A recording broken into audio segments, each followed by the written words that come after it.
আমাদের আশেপাশে বিভিন্ন দেশে, আপনি বার্মার কথা বলেন, ভারতের কথা বলেন, বিভিন্ন দেশে যে ধর্মীয় দাঙ্গার কথা আমরা শুনি, আমাদের এদেশে ওই রকম ধর্মীয় কোনো দাঙ্গা একবারও ঘটেনি। আমি একজন সাধারণ নাগরিক হিসাবে সরকারের কাছে জোর দাবি জানাবো। আলহামদুলিল্লাহ, মাননীয় উপদেষ্টা মহোদয় বলেছেন যে আসলে এদেশে হিন্দু, বৌদ্ধ, খ্রিস্টান এবং মুসলমানদের মধ্যে যে ধর্মীয় সম্প্রীতি এবং সহাবস্থান বজায় রয়েছে, আমি ব্যক্তিগতভাবে বিশ্বাস করি আমাদের আশেপাশে যে কোনো দেশের চাইতে এদেশে অন্যান্য ধর্মাবলম্বীরা সব ধরনের মানুষরা খুব শান্তিপূর্ণভাবে মিলেমিশে বসবাস করে।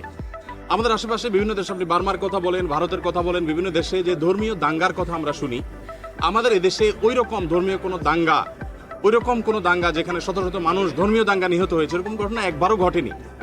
এবং এদেশে আলেম সমাজ খুবই সচেতন। প্রথম দিন থেকে আমরা অনবরত বলে যাচ্ছি, চিৎকার করে যাচ্ছি। আপনারা দেখেছেন মাদ্রাসার শিক্ষার্থীরা কিভাবে মন্দিরগুলো পাহারা দিয়েছে। এবং যে বিচ্ছিন্ন ঘটনা ঘটেছে, আমি একজন সাধারণ নাগরিক হিসাবে সরকারের কাছে জোর দাবি জানাবো, এখানে মাননীয় উপদেষ্টা আছেন, আরও অন্য যারা আছেন, যে সেগুলোকে সর্বোচ্চ শাস্তি তাদের নিশ্চিত করা। এবং বিচ্ছিন্ন ঘটনাকে কেন্দ্র করে যে গুজব বা প্রপাগান্ডার প্রচেষ্টা চালানো হয়ে থাকে, এটা আমার মনে হয় যে কোনোভাবে সফল হবে না, কারণ এদেশের মানুষ খুবই সচেতন, আমরা দেখি।